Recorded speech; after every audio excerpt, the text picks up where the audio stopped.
Good morning. Welcome to Africa's largest impact convening, the 10th Sankalp Africa Summit 2023. My name is Maureen Jerry. I'm a management consultant at Intellecap. And thanks to everyone for joining us here in Nairobi from around the continent and across the globe. Finally, we are back in person. Woo!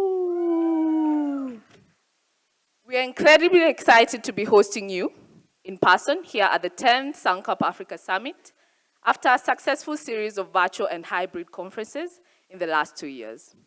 Today, we celebrate.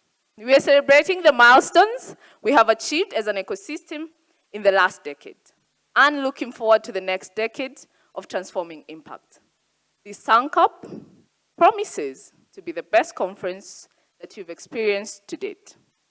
For the last 10 years, we've worked extensively to foster networks and have created an ecosystem of entrepreneurs, investors, corporations, multilaterals, and policymakers who are committed to furthering the cause of development through entrepreneurship and innovation.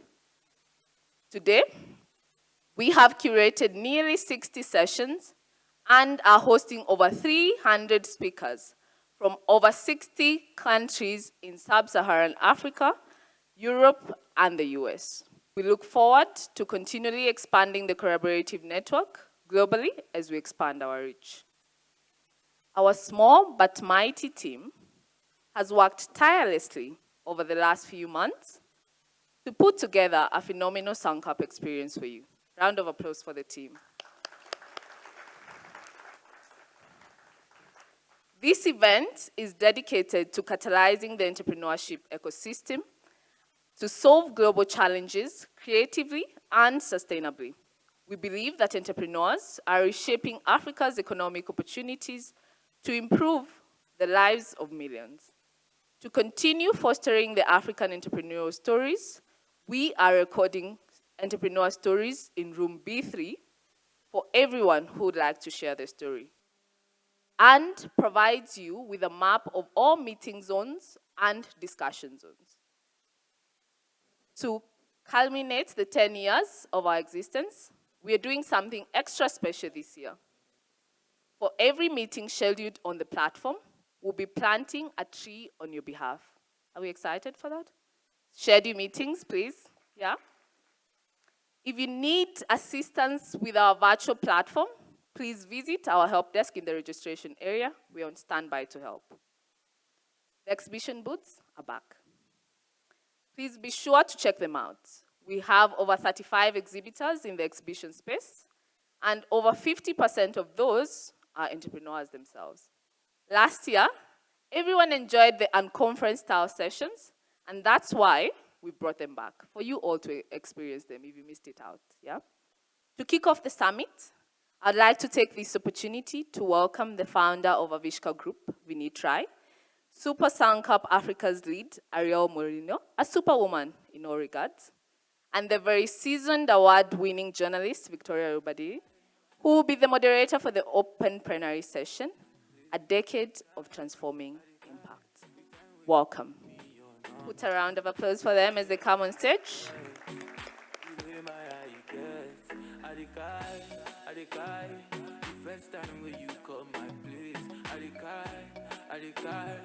First time when we chop the kiss, I dey try, I dey cry. The first time when you give me your number, the way my eye girl. Good morning, everyone. I hope I'm audible. Fantastic. 10 years, a decade is no small feat. I'm super, super excited. This is my first Sankalp forum. And being in this room with some fantastic minds when it comes to sustainable development, impact investment, and just kind of hearing the stories being shared. Now, I saw quite a few friendships were forged instead of investments. I think we need to kind of flip that around in the next couple of days to see more impact. But this conversation is our first fireside chat, just to get a sense of a decade of transforming impact. What does that mean? And we heard from Maureen a bit earlier, the MC, that entrepreneurs are reshaping Africa's economic opportunities. And we also heard from Vineet in the video that What they've been doing over the last couple of years through the forum is listening. That's such a powerful tool. And using the knowledge that they've gained to then create tools and solutions that adapt to the local realities. So how has the entrepreneurship ecosystem evolved in the last 10 years? And we'll have Vineet and Ariel take us through that. Vineet, let me begin with you because you have such an incredible story.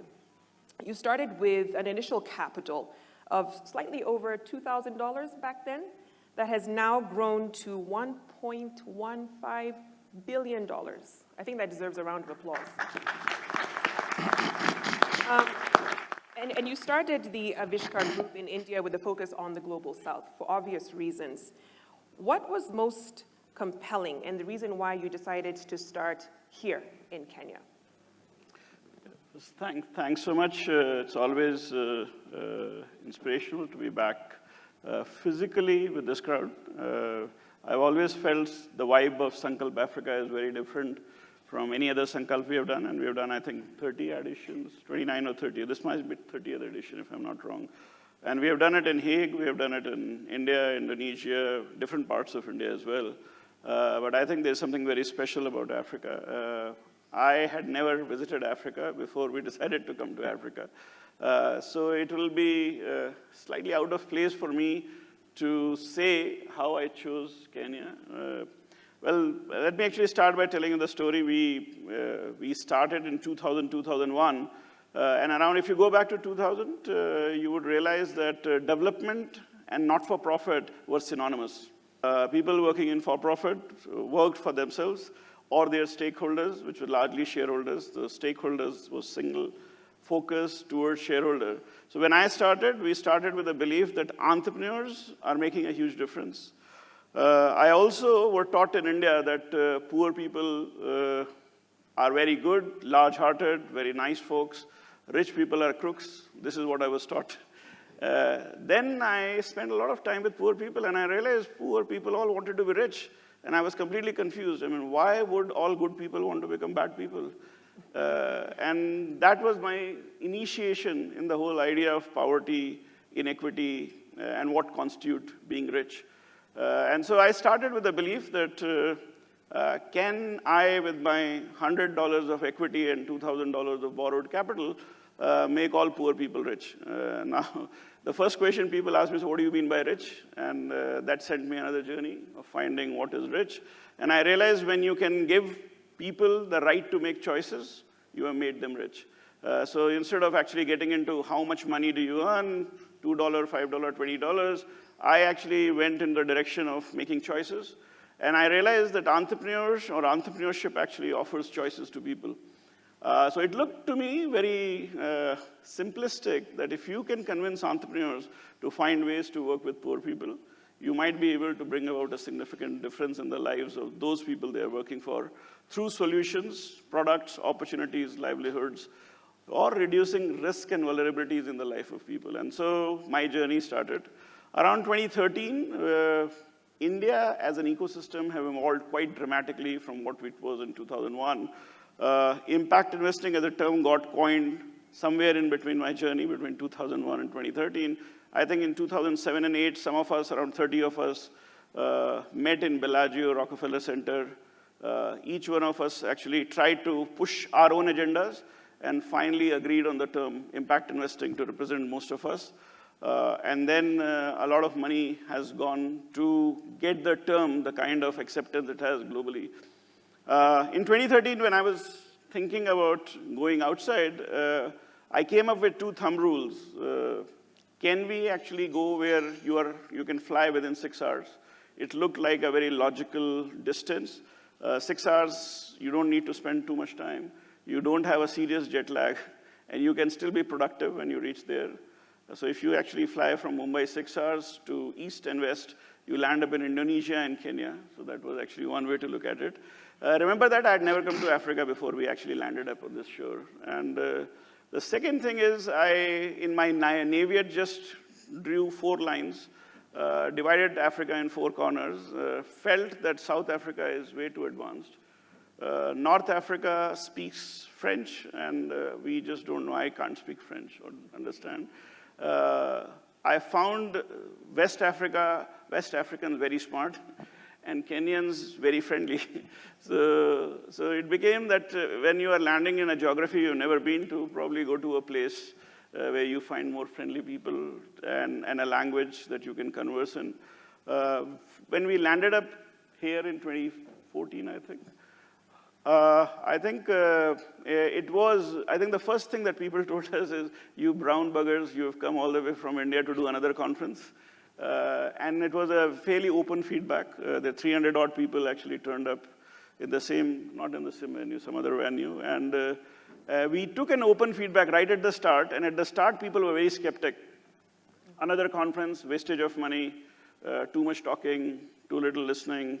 And then we took a feedback again at the end of the conference. And while there were a lot of criticism, including that we were inaccessible, I don't know if we are accessible now, but I know one of the entrepreneurs did come on the stage and said, you guys don't even know how to get a person who cannot walk up the stage onto the stage. How would you actually change the world? So, I mean, something as simple as that. And, but by the end of it, the feedback that we got is we were doing something slightly different from just in conference. And I think that's how our learning started. And I think in 10 years, I would still say that we have, when I came to Africa, I felt that we have a lot of brilliant half bridges that has been built for entrepreneurs here. And there are lots of gaps remain. A lot of progress has been made since, but I still believe those half bridges have not become complete. And as the world looks forward towards the next, let's say not 7, 8 years, when we try to look at 2030 and the SDGs, I think Africa, with its very young population, in a post-COVID world, will surely have to play a far bigger role than it has played in bringing about the change. And I think that recognition, it shouldn't come from us, shouldn't come from a lot of people who have come from different parts of the world, but has to come from the local people and the leadership. There seems to be the talent and the capability. I think there is need to be far more conviction and belief that the local entrepreneurial ecosystem must have. And I think that change is happening, but probably is a slightly long time. And I think it's exponential, so it takes time, but when it kicks off, it goes exponentially. So I think we have to just find that inflection point, and probably we're not very far from it. Fantastic. You know, moving from 300 attendants when you first started to now, what, 1,400, that certainly means that you're doing something right. Ariel, you know, 10 years ago, you were in India on a fellowship. And at that time, you started kind of setting up the whole idea and concept of Sankalp Africa. When you landed, I'm sure the entrepreneurial scenario was very different from what it is now. But what attracted you to the continent? Yeah. Yes, I think indeed it was a bit different. And I think Vineet talked about choosing Kenya. From my side, I think Kenya chose me. But when I landed and you know, when we started that first Sankalp, it was a very small group, like Vineet said, 300 people. The sector was very intimate, the sector was very small, the sector was very immature. And the sort of, I think we're not far from that inflection point of exponential growth. What we're seeing is entrepreneurs who failed their businesses 8, 10 years ago are now setting up new businesses. So they have all of those learnings, they've had that experience. So the caliber and quality of the entrepreneurs that we're seeing, the caliber and quality of the support organizations that we're seeing, the collaborations that we're seeing in the ecosystem are far more advanced than they were a decade ago.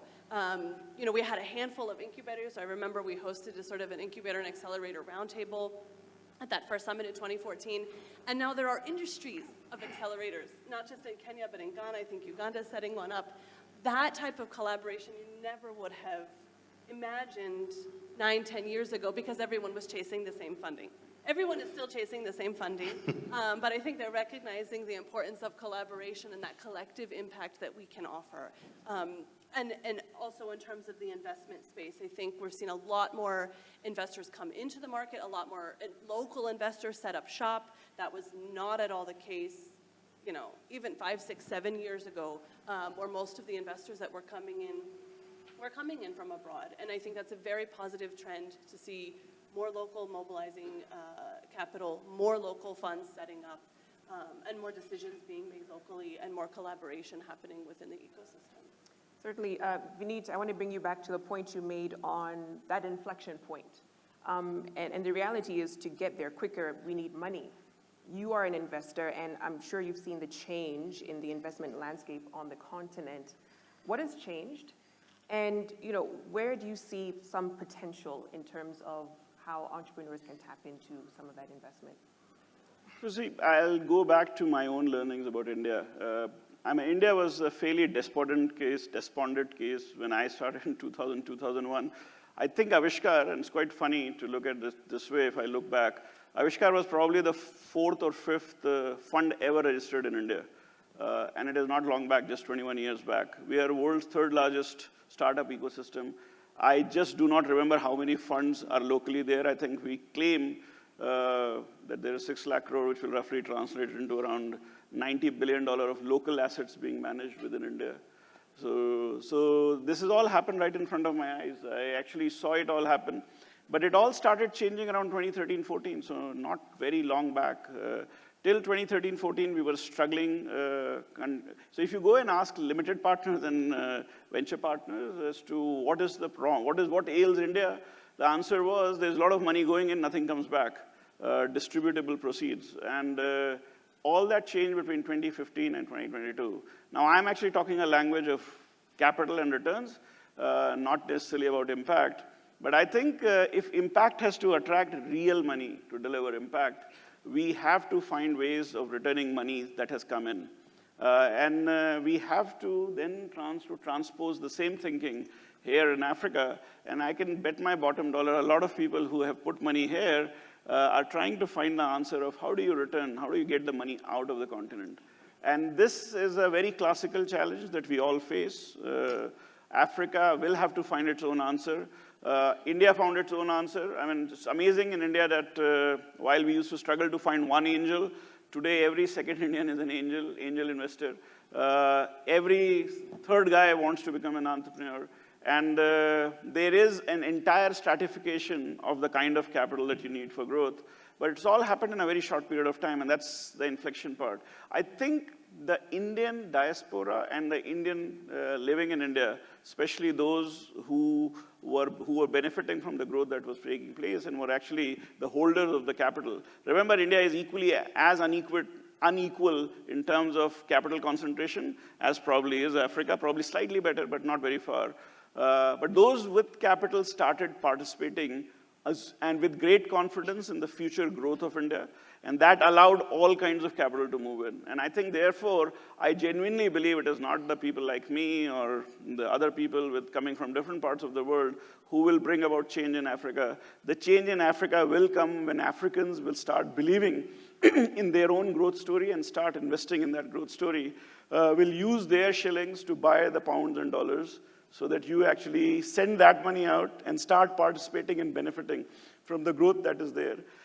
A large number of you who are actually at the top of the pyramid will have to take the risk of participating in your own growth economy. I know it's very difficult when you are actually very close to where you are to make a difference, to actually participate in your own growth. You normally think these buggers coming from outside, from different skin colors, are fools to actually put money into our continent.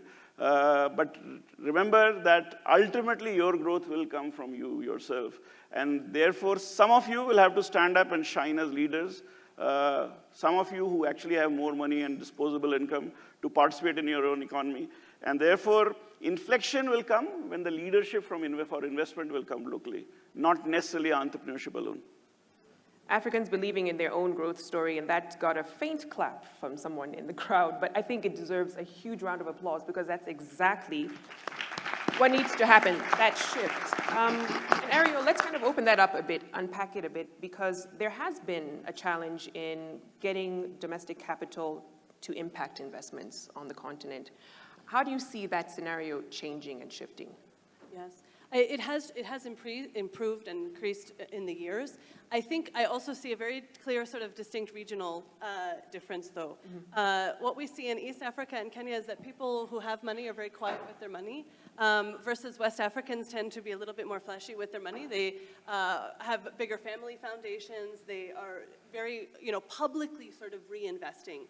We don't necessarily see that trend in East Africa yet, but I think, like Vineet said, I think it's coming. I think the more leaders that we see reinvesting are coming. I think everyone globally is looking as Africa as the final frontier, as the sort of virgin land of opportunity to make business, to make an impact, and we are seeing money shifting eastwards also, investors looking in from India, from Asia, from China, Japan, the Middle East.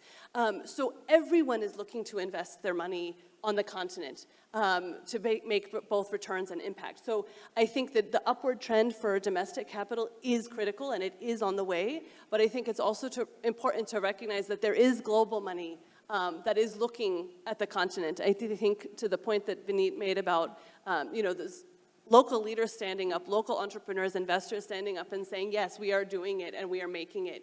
And you need not be afraid, I think is really powerful. And we're only going to see more of that as we see more successful stories come up, as we see more impactful leaders begin to pave the way.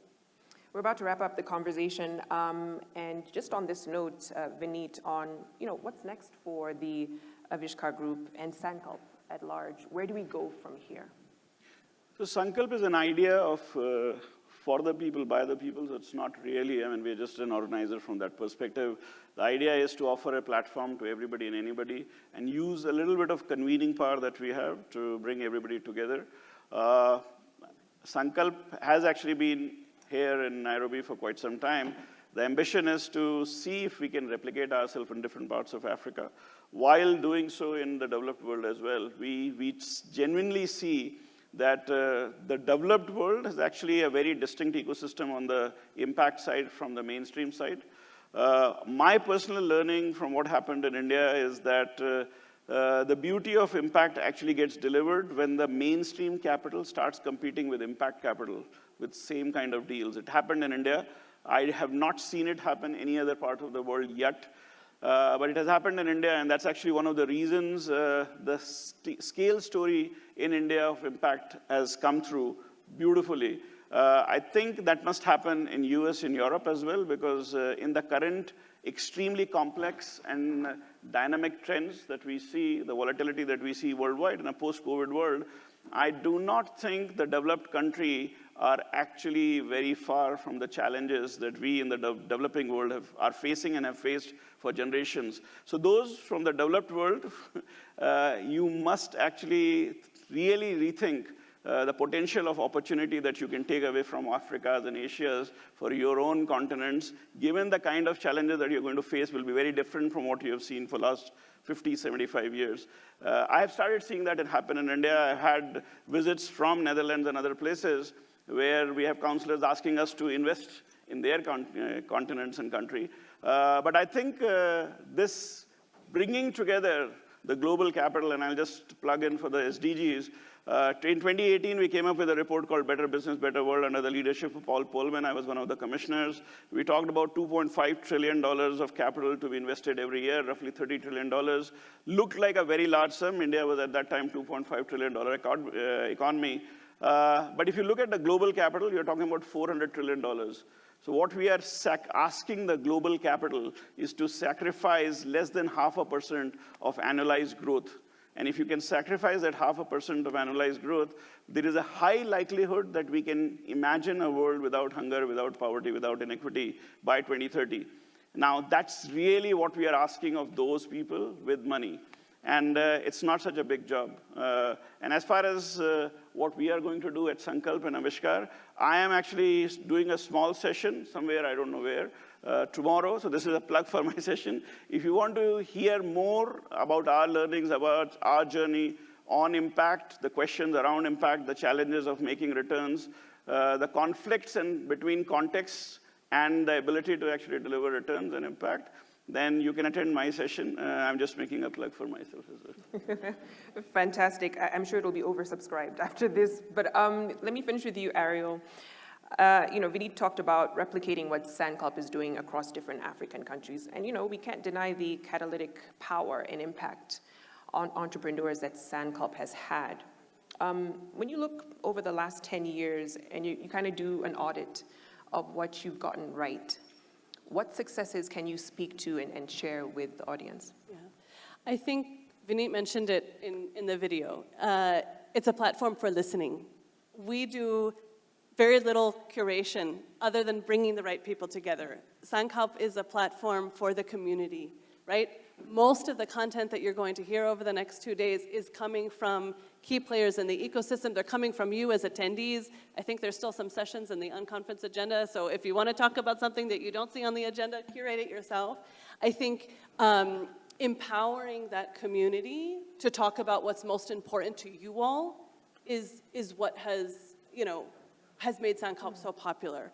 And I think having that diversity of stakeholders, from entrepreneurs to your USAIDs and your Rockefeller Foundations, et cetera, and everyone in between, there's no other place where you can get that. And I think that's a really beautiful thing about Sankalp, that it really is representative of this community. So yeah, I think those are some of our success metrics, and I hope we'll be able to replicate again soon in the future, so more coming on that soon. Wonderful. Thank you so much, Vineet and Ariel, for your insights. Round of applause for my panel. And that wraps up the fireside chat. Maureen, the floor is yours. I'd like to take this opportunity to welcome Intellecap CEO, Vikas Bari, to make a few remarks and recognize our partners. Please help me welcome Vikas on stage.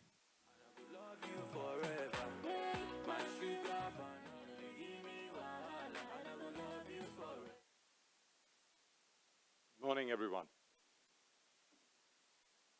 We need to have some breakfast. We need to get some sugar going. Good morning, everyone. Thank you.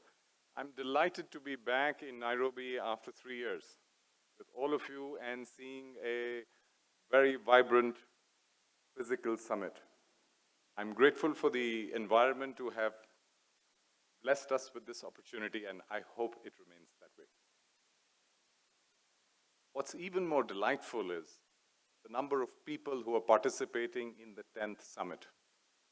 This is by far the largest Sankalp summit in its 10th year. A round of applause for all of you.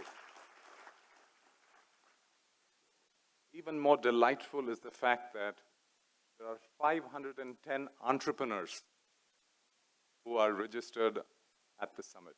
510. Coming from, I think, at last count, 47 or 48 countries as I saw it. I don't think there is any country on the continent that is not represented. I thank all of you for participating in this journey.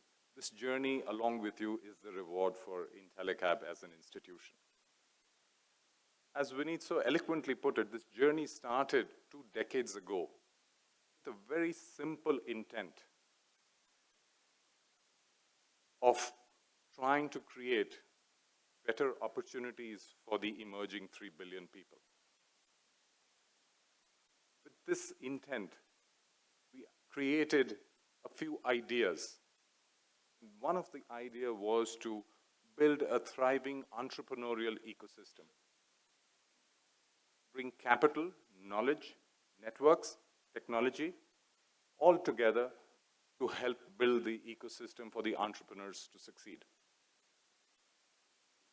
We started with the ideation in South Asia, India, got a lot of learnings, and then decided that we need to build digital and physical bridges across the global South. So we decided, as Vineet said, we'll jump across the Arabian Sea and start this initiative in Nairobi and in East Africa. Intent and ideas were there, but we needed a set of partners who would come together and support us and give wings to our ambitions. And we were very lucky to have found a few partners who came together to support us. The USAID, the Shell Foundation, the Argidius Foundation, and Dune Foundation were the people who backed us, who said these guys with very little experience but with a lot of intent, good intent, should be given the opportunity to try out their ideas. And the journey built.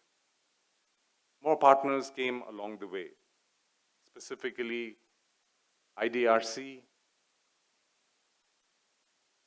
We got support from other foundations.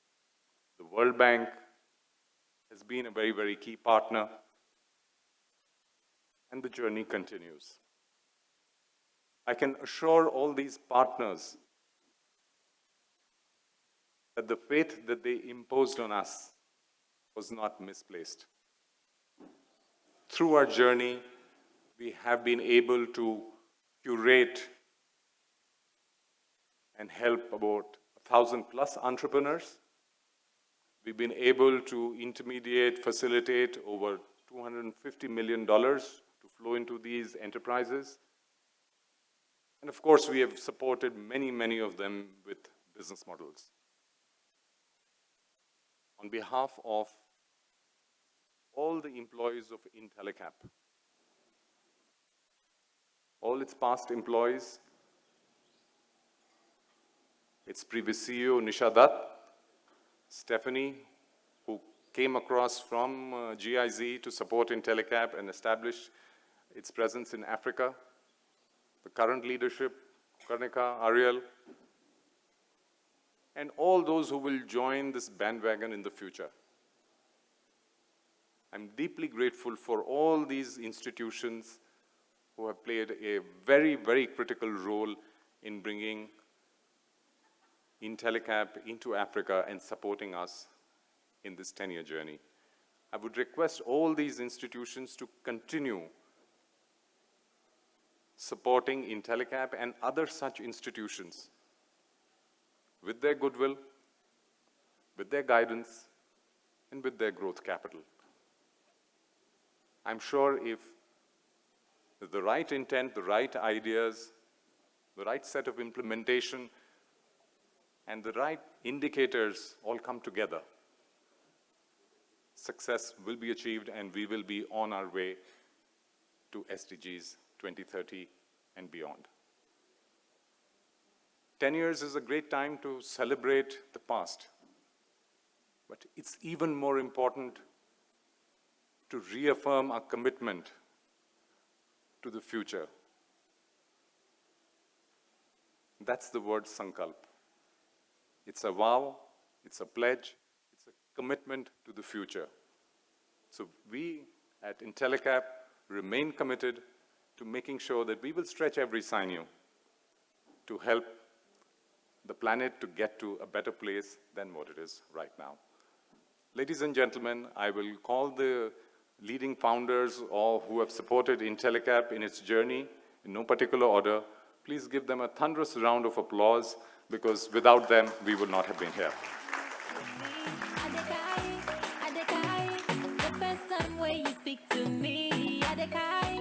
I call on stage Nicholas from the Argadius Foundation, Mary Mwangi, Elaine, the World Bank, Carol from the Doon Foundation, Dr. Flaubert from the IDRC, Mehrdad from the Rockefeller Foundation, and David Rogers from the USA.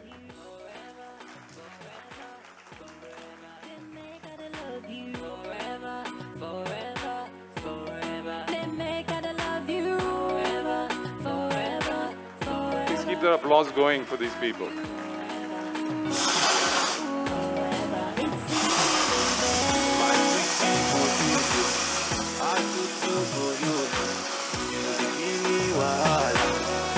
Love you forever, my sugar banana, all my little sweetie potato. You know they give me wahala, and I will love you forever. Yeah. I do believe Nicholas would like to say a couple of words, and everybody else, please take a seat. Well, I was invited to say a couple of words, which is very nice. Yes, I recall our first meeting with Intellicap, which was in a huddled cafe table in one of Nairobi's very many cafes before they even had an established office here in Nairobi. And it's been a fabulous journey to support them, bring about the work that they've done, and particularly Sankalp Forum, which has, as Vikas was saying, has grown so substantially over the last 10 years. I can answer the question we were asked earlier. So I've made friendships, I've established collaborations, and not least the collaboration with USAID and Shell Foundation, which helped establish IntelliCap here, and also done deals and supported partners. At Argidius, we're primarily interested in supporting people like IntelliCap who support enterprises to do what it is they do best in delivering impact. And just to show one way in which this ecosystem has grown in Kenya, at least, over the last 10 years, we were looking at our own data from our own partners, which includes IntelliCap, of course, at employment generation within Kenya as a whole. And those partners that we had worked with, and which many of you also work with, had created about 30% of all the new formal jobs in Kenya in 2019. Those formal jobs that are productive, that are embedded in growing enterprises that create impact for people more broadly. And that's a huge inflection point, which has been growing substantially for all the years that we in Argidius have worked here and IntelliCap have worked here. And that's the contribution that enterprise can make in just one of the areas of impact, which is so important for Africa, creating productive, meaningful, decent work for people, which creates growth and well-being. So congratulations to IntelliCap on their 10th anniversary. So they're emerging out of childhood.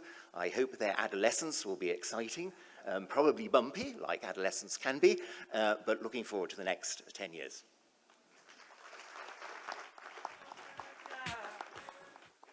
Thank you very much, Nicholas, for the kind words. I can assure you that I don't know if we have met or exceeded your expectations, but I can certainly vouch for the fact that the capital that we have earned is credibility.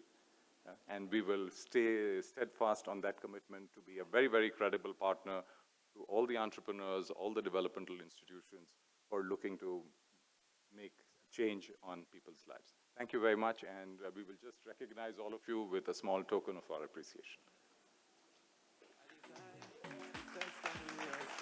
The first time when you come my place, the time when you give me your number, the way my eye gets, the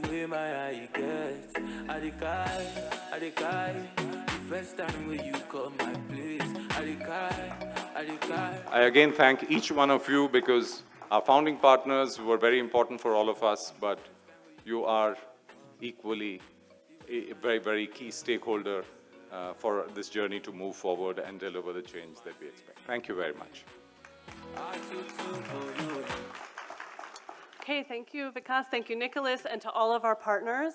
Not just the partners who are on stage, but the partners who are here with us today at the summit. So I'm sorry I'm going to make you guys all stand up. If you were just on stage, please stand. Let's give them one more round of applause. Please stay standing. If you are also one of our partners for this year, please stand up. If we have any of our partners in the room, I saw Jerry, Peter, I think I saw George Kosembe. Please stand up. Awesome. Don't sit down, don't sit down. Every year at Sankalp, there are a lot of individuals who give blood, sweat, and tears to make the event possible. If you are an IntelliCap or Sankalp alumni, please stand up. Mercy, Martin, Agnes, Joshua, Daniel, Sheena, if anybody isn't here, please stand up. If you ever volunteered for Sankalp, Vandana, I saw you. Abdullah, please stand up. If you are a current IntelliCap staff member, please stand up. I see you, Asha, Jaya, Karnika, Maureen. So don't sit down, don't sit down. Is there anyone here who was at the first Sankalp in 2014? Vineet, stand up, stand up. Awesome, that's dedication. Anyone who's been here for 9 or 10 Sankalps, please stand up. Stand up, stand up, stand up. 8 or 9? Anyone? Anyone? 5 or 6? 7? More than 5? Yes. Anyone who's, keep standing. 3 or 4 Sankalps? Stand up, stand up, stand up. Excellent, excellent, excellent. Is this the second Sankalp for anyone? Second Sankalp, please stand up, don't raise your hand, stand up. Thank you, thank you. So we have a lot of newbies in the room. Stand up. So if this is your first time at Sankalp, or if you're just tired of sitting, everybody needs to stand up. I want to have an awesome round of applause. So thank you all for indulging me. Oh, thank you. Poorly timed music. So this is a big year for us at Sankalp, not just because we're celebrating our 10th summit in Nairobi, and I actually hadn't realized until Vineet said it, this is our 30th event globally, but also because we have our sights set further afield. Sankalp is actively expanding, and I am delighted to announce that we will be hosting our first regional Sankalp West Africa Summit in Ghana on June 21st and 22nd in Accra. So I do hope some of your colleagues, some of you will actually be able to join us on the other side of the continent for our expansion. Really excited to sort of continue building ecosystems in new markets. So without further ado, I would like to introduce Mr. Bodo Imik, the country director for GIZ. GIZ has been one of our strongest partners throughout the years. We have had a lot of former staff members also come from GIZ. Sarah, Stephanie is mentioned. And we're incredibly honored to have GIZ supporting us once again this year. So Bodo, thank you so much for your support and your team's support. And Karibu, welcome to the stage. Yeah, a very wonderful good morning. I think this is an excellent climate setting, and I'm extremely happy to be here and to be this year even an affiliate partner of the summit. As has been mentioned before, GIZ in various countries has and is already cooperating, and we are very proud that this cooperation continues and also bears many fruits. Yeah, dear delegates, dear strategic partners, dear colleagues, so it's really a great pleasure to speak to you here today, especially as this is the 10th Sankalp Africa Summit, and we as GIZ, as part of German Development Cooperation, we are proud once again to be a partner of this inspiring event, and we are very delighted to be celebrating with all of you the 10th Africa Summit. A decade of impact, that's the motto, the theme of this summit. With this title of this year's forum, Sankalp is addressing a topic that is also very, very relevant to us as GIZ, as a globally active service provider in the field of international cooperation for sustainable development. Impact that is what we are increasingly asked. Impact is crucial, and especially in times of scarce resources and many needs and priorities. We are here today as a partner of the 10th Sankalp Africa Summit, but we also want to look back on many years of successful cooperation with Sankalp. In numerous projects in Africa and around the world, GIZ works together with companies, especially SMEs, with entrepreneur support organizations and investors. SMEs are the backbone of economic development. They are the ones that generate employment and income. They also play a critical role in the development of innovative technologies and services that are so urgently needed as solutions for achieving the SDGs. This is also the context of the topic we are addressing at this 10th Sankalp Africa Summit in one of the sessions. Adaptation to the consequences of climate change, which already affects the people here in Kenya and other African countries in their daily lives to a big and unfortunately increasing extent. And still the same, there is still too little money for measures to adapt to these consequences. Therefore, we as GIZ see an urgent need to promote private investment in adaptation measures and adaptation-related technologies and services, both to reduce climate risks and to enable new business and employment opportunities in line with a green job approach. Germany addresses this challenge with the Private Adaptation Investment Bootcamp, PRIVE-ABU, funded by the German Federal Ministry for Economic Cooperation and Development. This project supports both SMEs offering innovative solutions for climate change adaptation and investors interested in investing in those solutions. As part of our partnerships with Sankalp this year, we are organizing a session on the secret of adaptation investment with our partners, the US International Development Finance Corporation, DFC, to which I would really like to invite you. I hope it's allowed to do a bit of advertisement here as well. We are pleased that 9 Kenyan innovators who are part of our Private Adaptation Investment Bootcamp participate here and present their solution ideas and innovations. This clearly shows ecosystem building activities such as at this summit here, with all its training and networking opportunities, are of immense value to the companies we support and to strengthening entrepreneur ecosystems, amplifying the impact of our technical assistance projects. With this in mind, we are also very excited about the expansion of Sankalp to West Africa, as it has just been announced. Our projects are often working with companies in both West and East Africa. The expansion of Sankalp will offer more opportunities for collaboration and will help create a more enabling environment for entrepreneurs operating there. So I'm very delighted to be here with you today.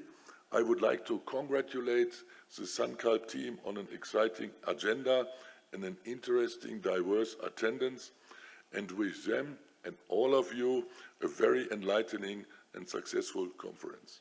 Thank you very much. Asanteni sana.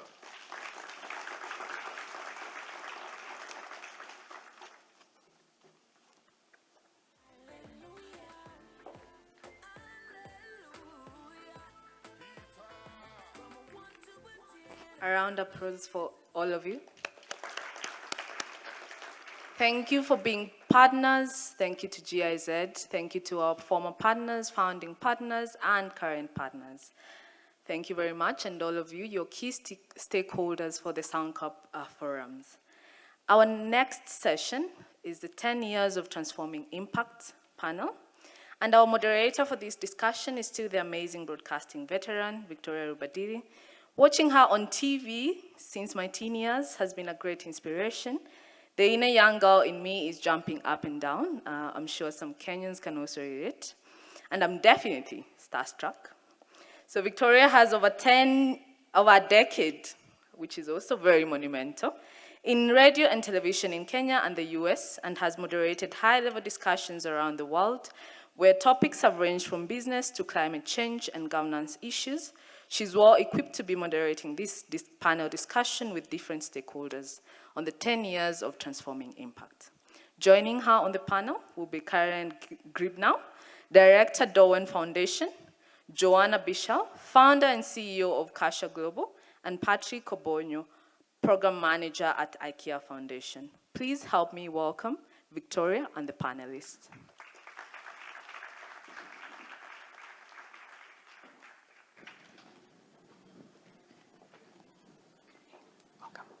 Thank you so much, Maureen. Make me sound so ancient. The teenage years you were watching. Oh, my goodness. Warm welcome once again to the panel. And let's get right into this. So over the next 30 minutes or so, we'll kind of take a journey on the entrepreneurial ecosystem and how that has evolved over time. We heard a bit from Vinit and Ariel on what that looked like. But I feel numbers never lie. So let me kind of share some with you to give you a sense of how much the entrepreneurial ecosystem has changed. Back in 2014, less than $500,000 worth of investment deals were made in Africa. When you dial forward to 2022, last year, we saw nearly $5 billion worth of investments made on the continent. So that is the exponential growth that hopefully we'll be talking about in this conversation. We've seen a significant evolution in the ecosystem. The quality of entrepreneurs has improved, the diversity of investors, but even with those improvements, there's a long way to go. And I'm sure, Joanna, you'll also share on what that actually looks like. But let me begin with you, Patrick. Being the sole man, I think we have the gender principle met here with the panel. That when you look at the last 10 years of the entrepreneurial ecosystem, what are some of the gains that you've seen and the gaps that still need to be filled from today? Thank you. I think that the previous speaker, and actually you have really laid down the foundation and answered this question for me, so my work will be very simple. When I look at entrepreneurial ecosystem, I believe there are three fundamental building blocks of a successful entrepreneurial ecosystem. That's human capital, financial capital, and a supportive ecosystem.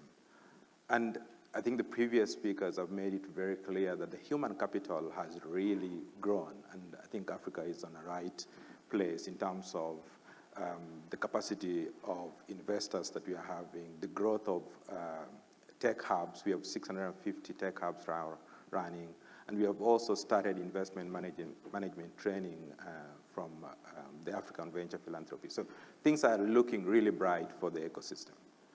On the financial capital side, I can't overemphasize what Vinette said around what is needed to create transformation, which is getting Africans involved. But what I want to talk about now is really the equitable distribution of capital. While, yes, investments have grown, but investments have grown only in specific countries. So if you look at the distribution of those capital, it's actually within 4 countries. That's Nigeria, Kenya, Egypt, and South Africa. That means 80% of investments go into 4 countries in Africa, and then 48 countries are sharing the scraps. So I think the distribution of that investment means that things are not actually looking bright for Africa in terms of the increment in terms of investments. The second part of equitable distribution of investments is really looking at who is getting that investment. And we all know that women and black owners are not getting enough investments to help their businesses thrive. So I think that's also a place where we really need to make a significant shift if we are able to see some transformation. The last piece I want to talk about is an ecosystem that enables, supportive ecosystem that enables entrepreneurs to thrive. And the fact that we have only 4 countries receiving 80% of that investment, that shows that there's something right around, the supportive ecosystem in those countries. And you can think about, the Egypt's investment fund that was launched by the government to support the ecosystem. Kenya right now is thinking about, a startup law. So those are really supportive things.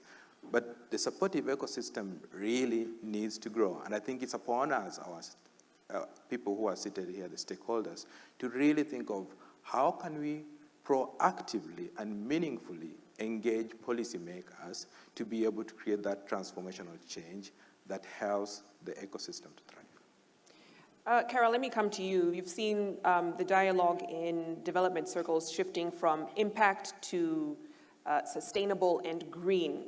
Do you feel that shift is fundamental to how mainstreaming of development approaches are going, or is it just a play on words and buzzwords right now? In my view, it's really a fundamental shift. I think looking at the way we were looking at impact for a long time was very much focusing on the social dimension, really looking at how can we alleviate poverty, how can we create jobs for those that who face poverty. So that has been a very important focus, and even today we see still a lot of enterprises focusing on creating jobs, which is very important. I think at the same time we are recognizing the impact the environmental crisis has on our societies, and it's in a way undermining the fundament of our society and even of the social and economic progress we've seen over the past 10 years.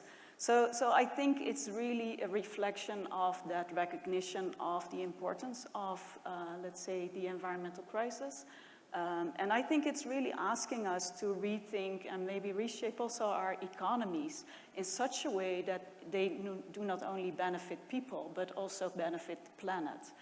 So I think it's really moving there from linear models of production to more circular models of production to regeneration, and in such a way that it really benefits also large parts of society. So today, later, Doon will organize a session, for instance, on regenerative economies. Because as an organization, we've said it's really time to take a next step. It's really time to move from doing less harm towards doing good also for the planet. So it is actually making a difference. Yes. Fantastic. Joanna, let me come to you. In 2017, you were a Sankalp enterprise. 6 years on, you have seen exponential growth and great success in your company, Kasha. When you look at the entrepreneurial ecosystem, what trends excite you? And what are those that are not so exciting? Yeah, I'm super excited to be back here. I do remember being at Sankalp in 2017, and just thank you to Sankalp. It's a fantastic platform, absolutely, and we wouldn't be here if we weren't here in 2017. So Kasha started in 2016, and when we started in Rwanda. And when we started, there were no unicorns within Africa. There were no IPOs. Impact was social enterprise, which to me, social enterprise means a nonprofit that generates revenue, which is not a business, there's an inherent issue. And so it was, and as Patrick said, in last year's numbers, 75% of the $5 billion in investment went to just a few countries. So Rwanda's not even tier 2, it's not even tier 3. If you look at the numbers, actually it's amazing we've grown as we have. But here we are. And I think that's what's super exciting is I've definitely seen this change, right? We have like 10 unicorns now, depending how you count. Some have fallen from grace. We're seeing IPOs on international stock exchanges. We're seeing US VCs, and Vineet mentioned this. I absolutely do see this. I see commercial capital coming into this continent. I see interest from the top VCs globally starting to invest in Africa. So when we started in Rwanda, Rwanda did not have a large investment ecosystem. In fact, we were the first tech startup to start in Rwanda, expand out. And pretty much impact investors were the only, in early stage impact investors. So now things have changed so much. We're just closing our Series B this month. And definitely there's not enough at later stages as well. But the fact that we're seeing a lot of these purpose-driven businesses growing in high revenue ways, attracting international capital, growing, scaling, becoming profitable, it's huge. It's huge, and it's so exciting to see that. And if we don't have, and it's an ecosystem, what I actually love, as you probably all experience this, what I love about being part of this ecosystem is we all help each other, right? Everyone's raising. So you got, the startups are raising, the funds are raising, these guys have to, and we just help each other and we grow together. So I'm super excited about tech startup, purpose-driven businesses within this continent. There's nowhere else I'd rather be. So I've definitely seen positive change. At the same time, there is some negative or not as positive change. So someone said, I forget, maybe it was I think you said this, numbers don't lie. Well, numbers can hide things. If you look at the $5 billion that was invested last year by VCs, half of that, 50% of that was from 25 companies, 25 large deals. And then you look into those companies, and then you question, these are companies like Zipline, Tala, and Dala. Their founding team and their headquarters is not in Africa. Is this Africa? So there's still a lot of, definitely a lot of skewing being done. If you look at the investment in women, it's actually dropped from 2021 to 2022, both in absolute numbers, both in percentage, it's dropped. And, you know, it's 2%. If you're a female founder, you get 2% of all the Africa capital, and that Africa capital is 1% of the entire world. You know, so we got a long way to go, but huge progress, and it's changing so, so fast. So yes, good and bad trends. No, certainly, and thank you for breaking down those numbers. Like you're saying, they don't just lie, well, tell the truth, but they also tell a story, you know, and going deeper into what that actually means. Patrick, let's shift gears slightly to climate change issues. That's the big topic now. It's also the big drawer of funds. And ironically, it's happening when Kenya is experiencing the worst drought in 40 years. I know the organizers here are hoping it does not rain in the next 2 to 3 days. But we had rain in Western Kenya, so hopefully it comes this way to Nairobi. That said, though, how can Africa contribute to this climate change issue and not simply be the one that bears the brunt? You know, I don't want to say that climate change is actually the sexiest topic, but I want to say that as a foundation, we actually believe that the two most important challenges that we're facing right now and in the next decade is actually climate change and poverty. And that's the truth. And that's why, as a foundation, we really believe we want to help families afford a better life and protect the planet. So there's an incumbent responsibility, both on us to do something to improve our own livelihoods, but also to improve the conditions in which we live in the planet. And as I think of how can Africa actually contribute, I think that there are two things that I want to talk about. The first is really around how blessed this continent is in terms of sunshine. You know, we have sunshine almost 365 and a quarter days per year. And that's a major contribution that not all the planets are, not all the continents are having. And what you've seen around renewable energy, we know that centralized generation of power and distribution is not working. Look at how blackouts are happening in South Africa, you know, the challenges that we're having with power generation in Kenya. You know, in Nigeria, we're having real issues with power generation, while there's production of oil happening there. So I do think that if I look at the entrepreneurial ecosystem in Africa, I see a lot of entrepreneurs testing decentralized generation and distribution of power. And I think here there's a humongous opportunity for the continent to create new trends in generating renewable energy and distributing that renewable energy so that everybody can access that. It is such a pity that the continent has the least access to renewable energy. And so we really believe there's a pathway here that entrepreneurs are actually creating, and there's an opportunity that Africa can actually catapult itself to energy sufficiency if we can create new models that are decentralized, that help communities access that. And that's why, as a foundation, we have actually decided to launch the Global Alliance for People and Planet to help entrepreneurs create more decentralized models of achieving energy sufficiency. That's the first thing. The second thing where I think that Africa can actually show leadership is actually thinking about how entrepreneurs can merge new scientific technologies with our own cultural ways and communal ways of living. And I think that there's a really crucial point here to help solve climate issues, but also solve poverty and create new ways of waste management or eradicating poverty. And I want to use an example that I actually, saw very recently.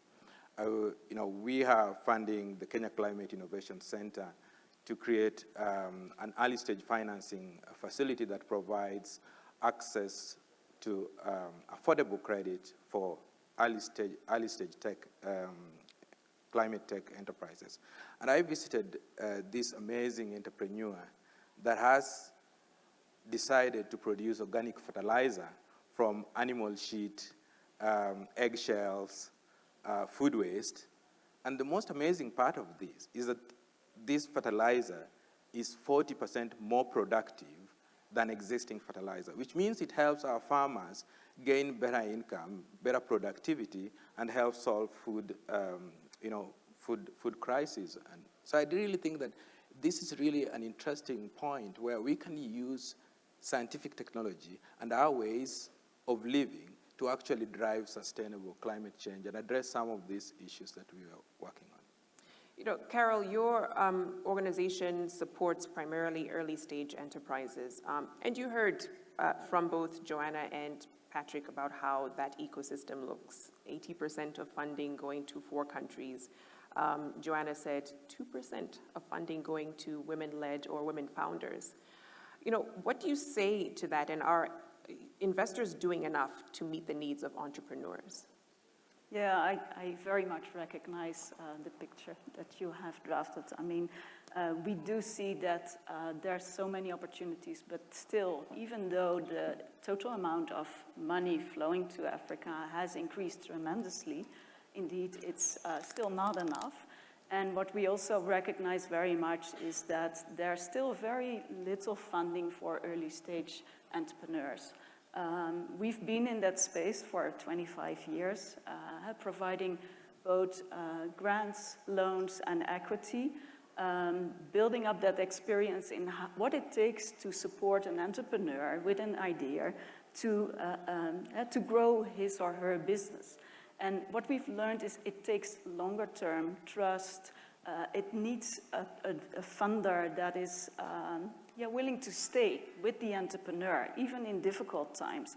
We've seen enterprises going through different stages and then in the end reaching a level of maturity where we could exit, but that could take really long time. What we're trying to do is really, with the experience we have built over the years, to share that with other funders. Also now we're meeting with other funders in the Netherlands. We're also bringing funders together, so to inspire and to attract more money to that early stage. Also in terms of local and female founders, we've seen that challenge. I think we're also struggling with that to some extent. I think it's quite difficult being based in the Netherlands to really find those local entrepreneurs, female founders and so on. I'm really happy that there are like over 500 entrepreneurs here from the different countries, which is very encouraging. So I hope that together we can really find ways to reach out to those kind of entrepreneurs. Joanna, let's talk about gender lens investing, which has sort of come into the mainstream. We're seeing quite a few investors now putting focus on supporting female founders. But if you were to give them a specific message on the needs of women-led businesses, what would you tell them? Yeah, I think first I can share just a bit about the journey as well. So Kasha has always been optimized for women. We're a last mile access platform for health, and we've always optimized around women's health. And for the first at least 2 or 3 years of fundraising, I'm not kidding you, every phone call I would have with an investor, they would say, but wait, so you're in Rwanda, this small country, and you're optimized for women. Like, why are you so niche? And for 3 years or so, I mean, no one asked me this now, but I had to explain over and over again that, do you understand that women are the primary decision makers for health in the household? They unlock the entire population. You should optimize your business for the target customer. Women are your target customer. Women, billions of women around the world, menstruate every single month for over 40 years. If that's not recurring revenue on products, I don't know. And honestly, it was a constant education around to investors. And I'm being completely honest here. If I had a woman investor on the phone, I didn't have to explain it. She got it. She got it right away. And I don't think that's, I'm not saying necessary, I'm not trying to be negative towards men, but it just shows like this stuff's, the data's not even displayed here as a business opportunity, right? And I do think it's important to have diversity everywhere, because that's how it happens. I have a computer science degree. I started my career at Microsoft as a software engineer. I think it's extremely important for women to be in STEM, right? Like for history, most tech has been built by men for men. And so obviously as a woman who builds tech, you look at things differently. You notice trends that are not there. And so you build something. You need women as CEOs. You need women as leaders. You need women as investors. You need a mix, but you also need men. You also need all genders. And so I think that's a very critical part, is if the ecosystem is not there, it's like, it's not gonna happen, right? Because you're fighting against, it's just not gonna work. And there's been tremendous progress over the last several years. And we've seen interesting results happen. So I don't know if you're familiar with DFIs, like DFC up there, SWED Fund, Fin Fund, and others. I mean, years ago, they came together on this 2X challenge. And this was very much driven by gender lens investing. For those of you who don't know Suzanne Beagle, she's the mother of gender lens investing. She's personally invested on our cap table, and I couldn't be prouder. But she really drove that hard in terms of just wide visibility, and these DFIs globally committed to investing in women. And what happened was interesting. The DFIs ended up actually just jumping over, going past almost funds. And I guess Kasha's a case in point. We were one of DFC's first equity investments ever. We're the earliest stage company SWED Fund has ever invested in, Fin Fund as well.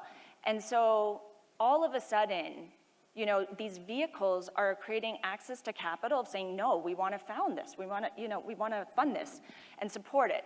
And so it's a very interesting dynamic that is being built. But as I mentioned just at the beginning, in terms of the numbers, we definitely have a long way to go. I think in terms of practical advice, it is important to have, and not just gender, all diversity. It's really important to have that within a team, within every company. You actually are not competitive if you are not seeing all the business opportunities, if you are not looking at it from the market's view, if you don't, this is just business sense. And so I think just practically make sure you have the diversity within your teams, whatever team you're running, because you'll perform better. No, we certainly have a long way to go, but unfortunately not for this panel. We have less than 2 minutes to go, but I want to kind of get your closing thoughts as we wrap up the conversation. Patrick, let me come to you just quickly. You know, we have entrepreneurs here, we have investors, we have funders. What advice do you give them to start creating that transformational change that is basically the theme for this forum over the next 10, 20, 30 years? First, I don't think I'm the right person to advise this esteemed audience who are very knowledgeable on so many things. But we are talking about 10 years of impact. And I want to mention something that Carol has just talked about, the inflection point of businesses. We are seeing old traditional business models, shivering and trying to think, how do we adjust to the changing climate conversation and the changing dynamics around that? And I think this is an inflection point for all entrepreneurs to think about what does impact actually mean for you? And Carol just mentioned it. If you're building your business today in Africa or anywhere in the earth, and you are not optimizing or you are not working to create a positive impact on profit, on people, and on the planet, then the sustainability of your business is at risk.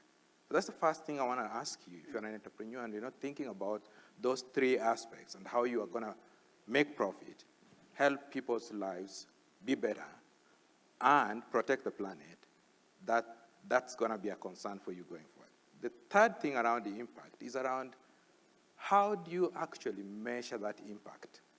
And I think as an ecosystem, first as an entrepreneur, you need to better understand how to measure it and communicate that impact across those three major fundamentals.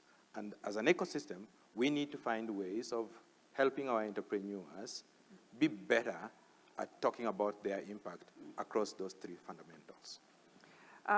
Let's keep on that theme of transformational change, Carol, and basically looking at how your foundation works. You focus in on value chains and transforming them, more so than what we see from other funders, which is on a sole entrepreneur.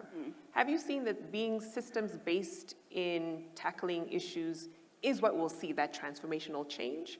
And what other opportunities exist with that approach? Yeah, we very much believe in that transformational change, and that change requires the kind of entrepreneurs you were just alluding to. Entrepreneurs that really look not only at financial but also positive on people and planet. What we see, in order for real change to happen, you need like a sort of a movement of those kind of pioneers. So the more you have, the more pressure there is, there are more voices are being raised about what is the kind of change we would like to see.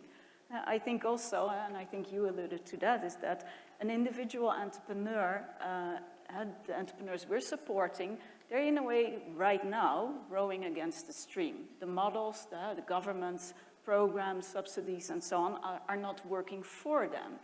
So I think that transformational change requires changes at institutional level. So that's why that ecosystem approach we feel is very much necessary. And I'm very happy to see that in a number of countries, this is really increasing in Africa. But yeah, there's still much more to do. Certainly. Joanna, last word goes to you. We're talking about shifting and moving from that incremental change to big transformational changes and steps. What for you would be those top 3 things that need to be done to see that shift? I think what's very important is, to boil it down, purpose-driven businesses have to make money. They have to make profit. We have to build financially strong businesses that give investors returns. It's critical, because this is our world, and this is the way the world works.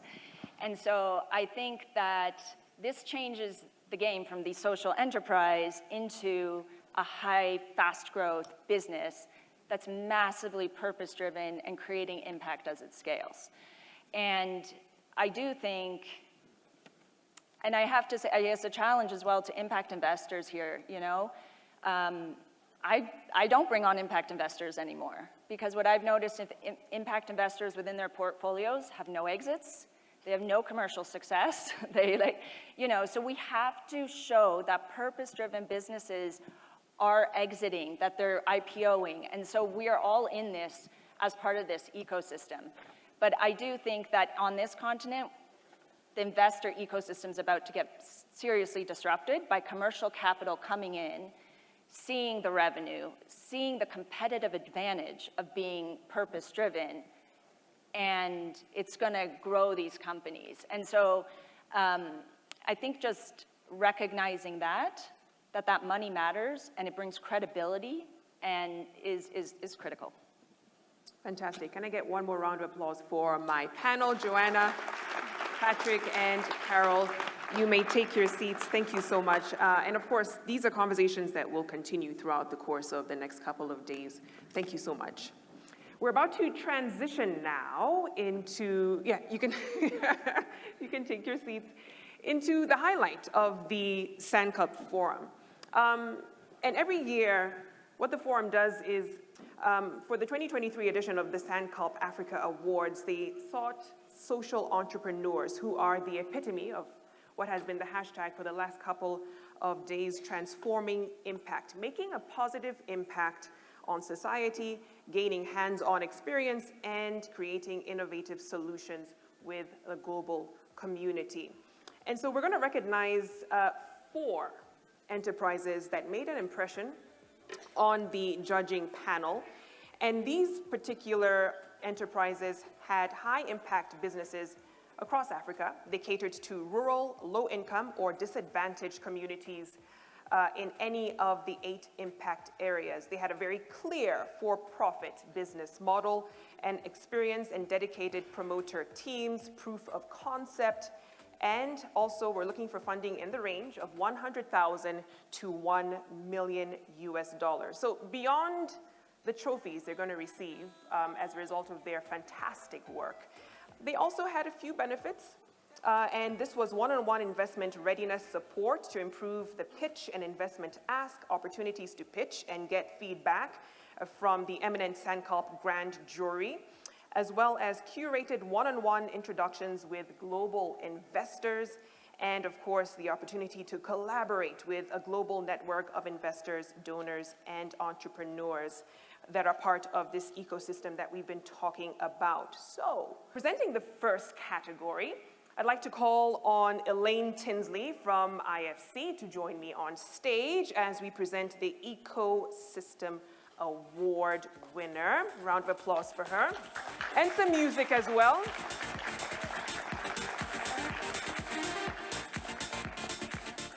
So we're gonna do this Oscar style. The Oscars are in a couple of weeks, right? So really exciting. There's the trophy. And I will hand over the envelope to Eileen. Okay.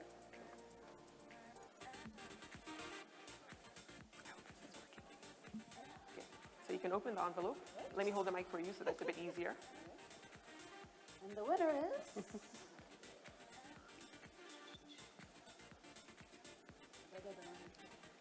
Hardy Engineering. Oh, congratulations. Hardy Engineering, make your way up. Fantastic, fantastic work. And Hardy Engineering is based out of Ethiopia. The sector is agriculture and livestock health. Congratulations once again. Face the cameras, this is your moment. Congratulations. And of course, the founder is Funduma Guata. Round of applause to him.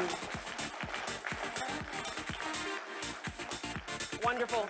You may both take, one more photo with the photons. Great. Wonderful. That is a perfect pose, isn't it? That's a winner's pose. Thank you so much. You may take your seats. Thank you, Aileen, for your time. To the next category, the second runners up. I would like to call on Karnika Yadar from Intellicap to join me on stage.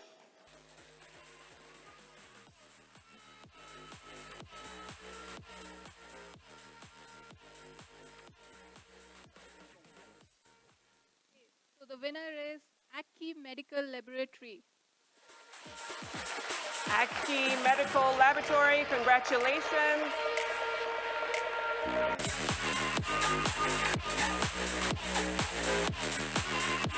And Aki Medical Laboratory is based out of Tanzania. The sector that they work in is in health. They help to solve the problem of anemia in pregnant women and children under the age of 5 living in rural communities. A hearty round of applause to the team. Agnes Kinweri receiving the award on behalf of the organization. Fantastic. They also use electric cars to offer a digital mobile dispensary for rural patients by providing affordable laboratory tests for diagnosis, clinics, and medication. Let me give them another round of applause. Fantastic work. Thank you so much. Hearty congratulations once more, Aki. Thank you as well, Karnika. All right, moving on to the first runners up, and this will be presented by Flaubert Mbiekop. I hope I pronounced that correctly. Please join me on stage as we present the next category, the first runners up.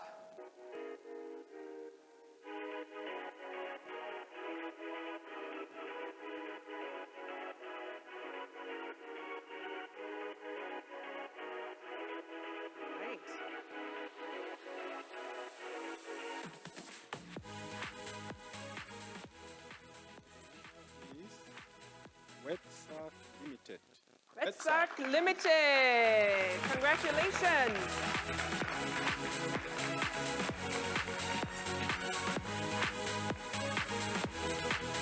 Thank you. Congratulations to Wetsack Limited, based out of Nigeria.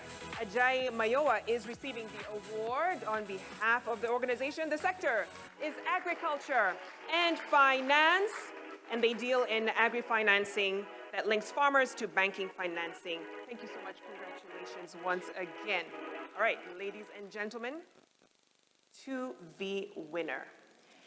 And I'd like to invite David Rogers from USA to join me on stage to present this particular category. Do we have a drum roll? No. I guess we can do applause. Fantastic.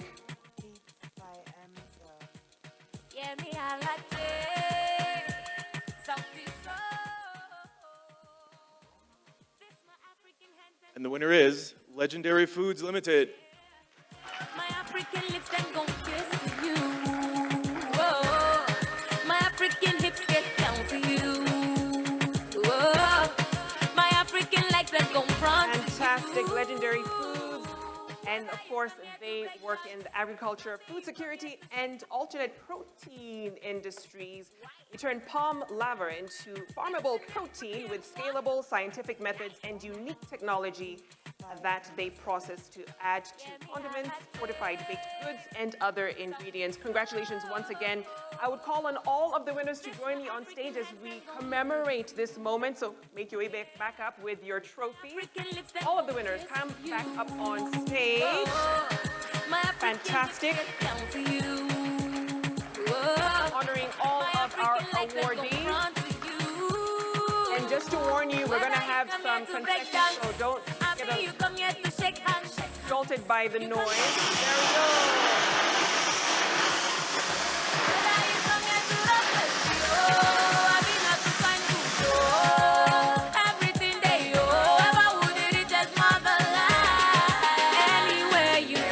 Step forward a bit so we can get a good vantage point of all of you.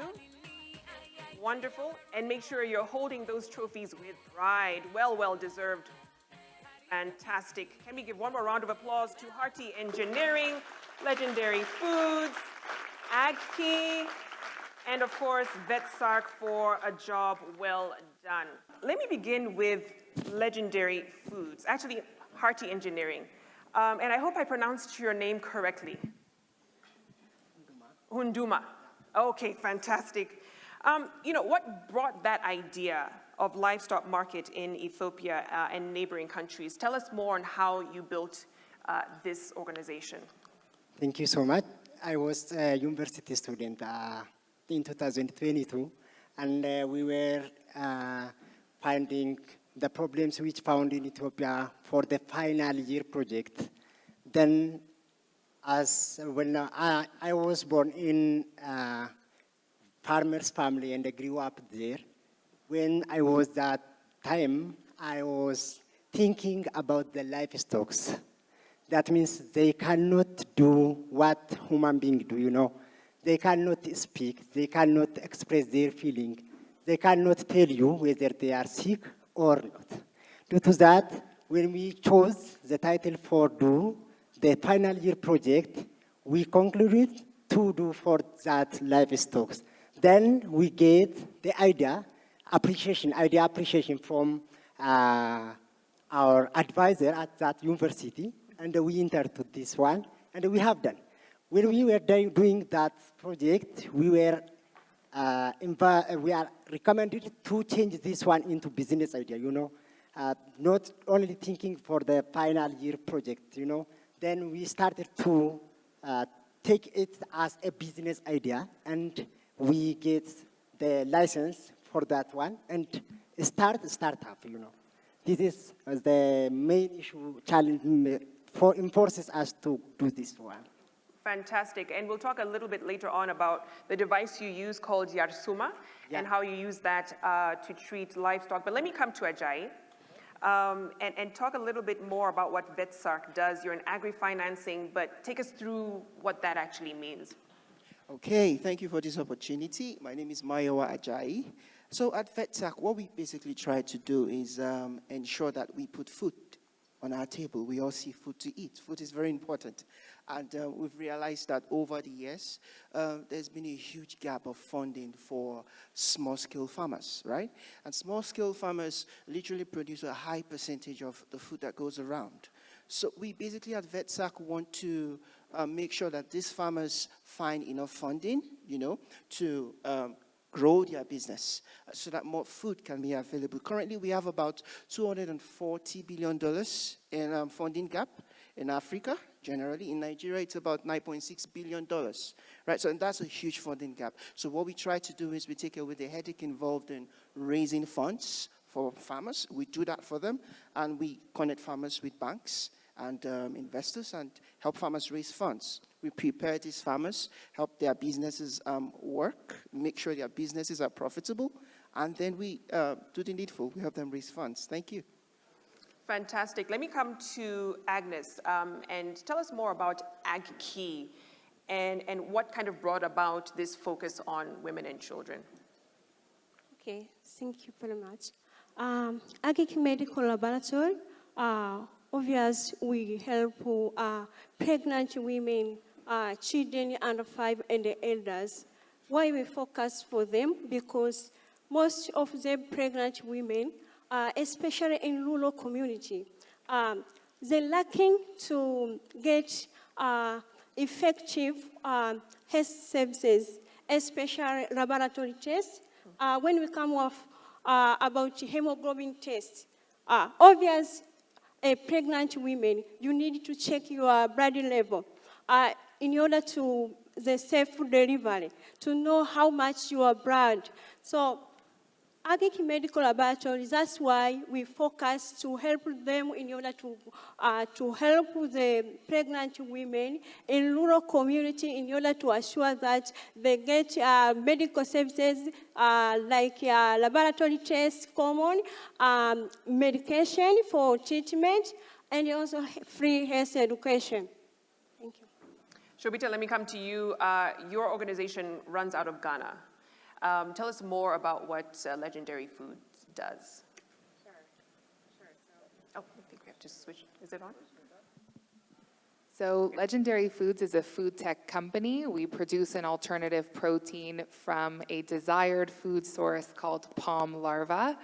Palm larva naturally comes from palm trees, and so there is consumption across the Palm Belt in West and Central Africa.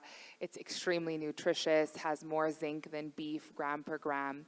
So we've developed the technology to farm it at scale in a sustainable fashion with the goal of making it the most accessible form of animal protein on the continent. Fantastic. Hunduma, let me come to you. We have 5 minutes, so this will be the last line of questioning. Tell us more about Yarsuma, that tool, and how you treat livestock, and where you want to take Hearty Engineering in the next 5 years. Thank you. Yarsuma has two parts. That means the hardware part and the software part. The hardware part is attached on the neck of the cattle or the livestock, and it gathers vital parameters which called such like temperature, heartbeat, rumination, and the GPS tracking system. And these all are gathered from the livestock, and they are sent to the Firebird database. From Firebird database, we fetch with the mobile application and the website application. The website application and the mobile application consists two types of AI models. These two types of AI models are different purpose. The first one is image processing. The second one is expert system for asking different questions. The imaging process is used for the skin disease. That means by image processing, it gives the skin disease prediction and the recommendation as a medication. And the expert system takes the vital parameters and it asks the questions like age of the livestock and the different things which appears like diarrhea. And after that, it concludes the disease. That means it estimates that the disease and gives the recommendation for the medication for the someone the owner of the cow. Fantastic. And where do you want to take your organization in the next 5 years? In next 5 years, we think we can reach in neighboring countries. We start in neighboring countries like here, Kenya. Wonderful, wonderful. Ajay, let me come to you and tell us more about the Clever app and what it does to help farmers. Okay, so basically what it does is it helps farmers, gives them a digital account where they can make transactions on the platform. It helps them to organize their business generally, and then we have an in-house system where we can do some credit scoring on these businesses. Then we can take farmers who actually pass through and put them together in groups, right? And not give actual money, but fund things like inputs, feeds, medication, because it's easier to control that, right? So we bring them together in groups. we give them a feed loan, they go and collect feed on credit, and then when they produce for layers, for example, we give them feeds at the beginning of the week, and when they produce towards the end, we collect the product. We sell off, and we're able to get our money from there, and the farmers have their money too. So simply put, that's like a summary of it. Fantastic. Agnes, let me come to you in terms of what are your dreams to scale AgKey, and where do you see it in the next 5 years? Okay, thank you very much. For 5 years ago, we want to reach 100 million of customers to reduce maternal deaths. From now, we are reducing 5 cases to 1 case per month. For 5 years, we want to reduce 50 cases of maternal deaths. And we want to save the time of our customer, to reduce carbon emissions at 1,000 kilograms for 5 years. Fantastic. 100 million customers. That is ambitious, but I'm sure you are certainly on track to achieve that. Shobita, as we wrap up, what are the 2 best-selling products? And probably the most important question, where can we get it? So we have a booth if you want to try any palm larva that's been fried, or any biscuits that are fortified with palm larva. They're 15% palm larva. So our best-selling, and those are actually our 2 best-selling products. Okay, fantastic. So where exactly, because I'm going to sample some. Okay, yeah, so it's just in the exhibition booth right outside to the right. Great, thank you so much. One more round of applause for our winners, Agnes, Shobita, Ajay, and Hunduma. Congratulations once